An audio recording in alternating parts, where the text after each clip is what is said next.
नमस्कार श्रोते हो. आपण ऐकत आहात शैला सोनवणे लिखित पुस्तक जन्मांतर. कथेचं नाव आहे धर्म. स्वर भावना वांगणकर. रोजी मन लावून बादलीतलं पाणी बुडकुल्यानं डोक्यावर ओतून घेत होती. 9-10 वर्षांची गोरटेली कृष्णतनू थंड पाण्याने शिरशिरत होती.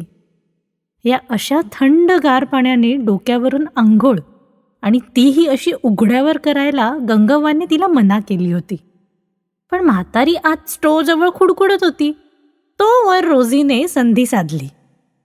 मिटल्या डोळ्यांसमोर होती नव्या कोऱ्या जाहिरातीतील मॉडेल. बर्फाच्या थंडगार गुहेत बर्फिल्या वातावरणात कुडकुडत साबण लावणारी. आता मुंबईत बर्फाळ हवा कुठे असणार, पण तेवढी थंडीसुद्धा लुकड्या रोजीला थरथरण्याचा अभिनय करायला पुरेशी होती. तिच्या कल्पनेत तमाम दुनिया तिची ही आंघोळ टीव्हीवर बघत होती. पण प्रत्यक्षात मात्र रस्त्यावरून वेगाने जाणाऱ्या वाहनातील माणसांनाही तिच्याकडे बघायची फुरसतही नव्हती. आंघोळ झाल्यानंतरचं शूटिंग झालं की तिला लगेच भारी भारी कपडे आणि ताट भरून जेवायला मिळणार होतं. त्याआधी ती मम्मी भूक लगी हा मॅगीचा शॉट करणार होती. एका धपाट्यात तिची उघडी पाठ झणझणली. औदसे, आजारी पडलीस तर औषधाला पैसे कुठून आणू? गंगव्वा जीव घेऊन दुसरा फटका मारणार एवढ्यात रोजी चपळाईने घरात घुसली. घाईने अंग पुसत तिने फाटका फ्रॉक अंगात चढवला. डोकं पुस आधी, गंगव्वा खेकसली. रोजी डोके कोरडे करून मुकाट्याने पुढ्यात ठेवलेलं चहा बटर खाऊ लागली. आज आजीचा तो मूड दिसतोय, अंगावर फटके मारून घेणाऱ्या कैकाड्याचा. आज आता ती आपल्याला शाळेत सोडूनच घरी जाईल आणि वरती जाताना दरवानाला बजावून पण जाईल, लक्ष ठेव म्हणून. म्हणजे शाळा बुडवून रीटा आंटीकडे जाऊन टीव्ही बघता नाही येणार? रोजीचा जीव घुसमटला. तिने मनातल्या मनात शक्तिमानचा आणि सोनपरीचा धावा सुरू केला. पण शाळेत जाईपर्यंत कोणीच तिला पावलं नाही. खरं तर सोनपरीतल्या त्या मुलीपेक्षा रोजीच त्या रोलला जास्त शोभली असती असं रीटा आंटीचं आणि तिचं स्वतःचं ठाम मत होतं. पण गंगव्वाला कोण सांगणार? पाय ओढीतच रोजी शाळेत गेली. शाळेत तिचंही लक्ष नव्हतं आणि बाईंचंही तिच्याकडे लक्ष नव्हतं. वाया गेलेल्या मुलांवर लक्ष द्यायला महानगरातल्या लोकल ते घर असा प्रवास करून 18 तास राबून संसार चालवणाऱ्या त्या बिचाऱ्या शिक्षिकेच्या अंगात तेवढी ताकदही नव्हती. शिकवताना तिच्यापुढे तिच्या घराचे प्रश्न, पैशांची ओढा ताण, तर रोजीच्या डोळ्यासमोर टीव्हीवरची गुलाबी स्वप्न. दोघीही आपापल्या जगात दंग. रोजीला आता 7-8 तास टीव्हीचा दुरावा सोसावा लागणार. पण शाळा सुटली की घरी न जाता आज ती थेट रीटा आंटीकडे धाव घेणार होती. ओरडू दे आजीला किती ओरडायचं ते. तिच्या डोळ्यांसमोर डॅडी आणि मम्मा असतानाचे दिवस आले. तेव्हा आजी अशी नव्हती. खूप खळखळून हसणारी, चेष्टा मस्करी करणारी होती. डॅडी अगदी तसाच होता. जेव्हा डॅडी टॅक्सी घेऊन बाहेरगावची ड्युटी करायला जायचा तेव्हा सासू सुनेला अगदी गरमायचं नाही. मग लहानग्या रोजीला घेऊन त्या शॉपिंग करत, सिनेमे बघत आणि घरी आलं की टीव्ही असेच. त्या चाळीतल्या छोट्या 2 खोल्यांमध्ये किती आनंद आणि समाधान होतं. सासू सुनेचं एकमेकींवर मायलेकीहून जास्त प्रेम आणि जिव्हाळा होता. चाळीतलं ते आदर्श कुटुंब होतं. गंगव्वा हिंदू होती, पण तिचा नवरा सॅम ख्रिश्चन होता. घरात दोन्ही धर्म सुखाने नांदत. दिवाळी, नाताळ सारखेच साजरे होत. त्यांचा मुलगा जॉनही सॅमच्या लवकर हाताखाली आला. 10वी झाल्यावर गंगव्वाच्या आग्रहापोटीच तो कसाबसा 12वी झाला. पण त्याआधीच तो वडिलांच्या टॅक्सीच्या धंद्यात लक्ष घालू लागला. एकाच्या 2 गाड्या झाल्या. पैसा हातात खेळू लागला. पण सॅम अकाली गेला. गंगव्वाने धीराने जॉनला वळणावर आणले. लहान वयात हातात पैसा आलेला जॉन वडिलांच्या मृत्यूमुळे जबाबदारीने वागू लागला. गंगव्वाला हिंदू सून हवी होती. ख्रिश्चनही चालली असती, पण जॉन अनाथ सकीनाच्या प्रेमात पडला. गंगव्वाने जरी आधी नाईलाजाने होकार दिला तरी नंतर सकीनाही तिची लाडकी झाली. त्यांच्या हसऱ्या खळाळत्या घरावर मृदू शांत सकीनाचाही प्रभाव पडला. जॉनचा उच्छृंखलपणाही कमी झाला. वेगाने टॅक्सी हाकणं, दारू पिणं पण कमी झालं. त्या काळ्या सावळ्या घराला सकीनाच्या गोरेपणानं उजळून टाकलं. गंगव्वा अभिमानाने आपली ती सकवार सून मिरवू लागली. लवकरच गुलाबाच्या कळीसारखी गुलाबी गुलाबी रोजी झाली. जॉनच्याच काय, सगळ्या चाळीचं ते गुलाबी बाळ काळजाचं घड बनलं. पण रोजी 6 वर्षांची झाली तरी सकीनाला तिच्या पाठीवर दिवस गेले नाहीत. गंगव्वा आणि ती आता पूर्वीपेक्षा जास्तच देवदेव करू लागल्या.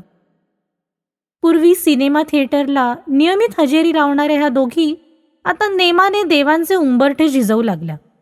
मंगळवारी सिद्धिविनायक, बुधवारी माहीमचं चर्च, शुक्रवारी महालक्ष्मी, की लगेच जवळच हाजी आली.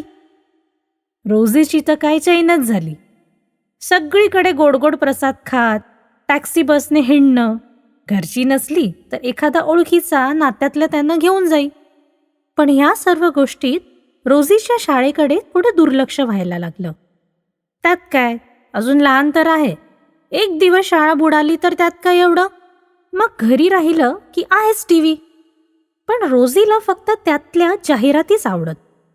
त्यात एकदा नटून थटून रविवारी जॉन बरोबर चर्चला गेली असताना एका माणसाने म्हटलेही त्याला, इतक्या गोड मुलीला तो ॲडमध्ये का नाही घालत? पैसे प्रसिद्धी दोन्ही मिळतील. दोघेही हरकून गेले. पण कधी नव्हे ते त्याची ही कल्पना सासू सुनेने मात्र धुडकावून लावली. छे, लहान मुलांना नजर लागते. त्यावेळी मात्र जॉनला तीव्रतेने जाणवलं की आपल्याला अजून 1-2 अपत्य असती तर ह्या दोघींनी रोजीला असं कवटाळून ठेवलंच नसतं. अशात कोणीतरी सुचवलं की अजमेरला जाऊन मन्नत मागितली तर हमखास पूर्ण होते.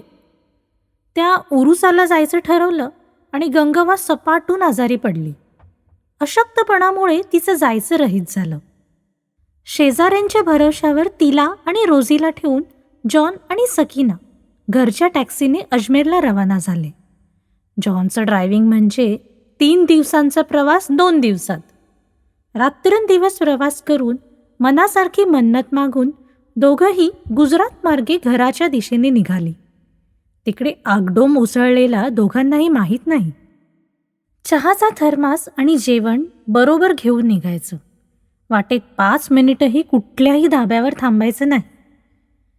गंगव्वाच्या काळजीने व रोजीच्या ओढीने अथक प्रवास करीत ते अहमदाबादला आले. पण रानातल्या वणव्यात निष्पाप पाखरे होरपळून मरावीत तसे एक ख्रिश्चन माणूस आणि त्याची मुसलमान बायको, न जाणं कोणत्या धर्माची, म्हणून कुठल्या तरी धर्माच्या अधर्म्यांकडून धर्माच्या नावे बळी पडली. त्यांच्या मरणाचा पत्ताही लागला नसता. पण टॅक्सीतल्या कागदपत्रांवरून संबंधित अधिकाऱ्यांनी ती अशुभ वार्ता गंगव्वाच्या चाळीपर्यंत पोहोचवली. गंगव्वावर आभाळ कोसळलं. ती भ्रमिष्टच झाली. इतकी सारखी भोवती असणारी, इतकी वर्ष काळजापलीकडे जीव लावलेली, मुलीसारखी मानलेली सकीना नाही म्हटल्यावर तिचं भानच हरवलं. जॉन टॅक्सीवर गेलाय. आता तो आल्यावर त्याला काय सांगू, याचाच तिला धचका बसला. जॉन लहानपणापासून गाडी चालवतो. तो नेहमी सुखरूप येणार हे तिच्या मनावर पक्क बिंबलं होतं. पण अजूनही नव्यासारखी नाजूक अवतीभोवती दिसणारी सकीना जरा नजरेआड झाली तरी ती कासावीस होत असे. आता तर ती पूर्ण भ्रमिष्ट झाली. शेजाऱ्या पाजाऱ्यांनी, नातेवाईकांनी खूप प्रयत्न केले, डॉक्टर झाले. शेवटी रोजीमुळे तिचं डोकं ताळ्यावर आलं. पण त्यात 1 वर्ष गेलं. बरेच पैसेही खर्च झाले. जवळची सगळी पुंजी संपली. तशी नाईलाजाने ती चाळ सोडून झोपडपट्टीत राहायला आली. ह्या वयात आयुष्यात न केलेली दुसऱ्यांच्या घरची कामं करावी लागली. रोजीला मोठं करायचं होतं ना. रोज रात्री स्वप्नात जॉन आणि सकीना येऊन व्याकुळ नजरेने विनवीत. पण या सुकुमार निष्पाप फुलाला बाहेरच्या विषारी नजरांपासून कसं वाचवायचं? रीटासारख्या धंदेवाईक बायकांच्या मोहजालात फसत जाणाऱ्या रोजीला वाचवायचं कसं आणि कसं आवरायचं. तिच्या दुबळ्या हातात ती ताकद नव्हती. कसं जगायचं. एकेकाळी दिवाळी, नाताळ, ईद या तिन्ही धर्मांना आनंदाने साजरी करणारी गंगव्वा धर्मच काय, देव पण विसरून गेली होती. कोणत्याही धर्माने, देवाने तिच्या निष्पाप लेकरांना वाचवलं नव्हतं.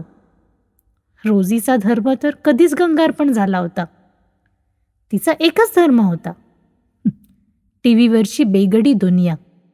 तिचीच ती स्वप्न बघत होती. त्यातून ती बाहेर निघणार नव्हती. तिचा तो नवीन धर्म होता. गंगव्वा सुन्न नजरेने, बधीर मनाने वाट बघत बसली होती. आता कोणत्या दंग्यात आपला बळी जातोय ते. उघड्या डोळ्यांनी रोजीचा हा नवा धर्म आणि त्याने होणारा अंधपात, ही दुर्दशा बघण्यापेक्षा ते बरं. तर मंडळी, तुम्हाला ही गोष्ट कशी वाटली हे कमेंट्समधून जरूर कळवा आणि चॅनलला लाईक, शेअर आणि सबस्क्राईब करायला विसरू नका. धन्यवाद.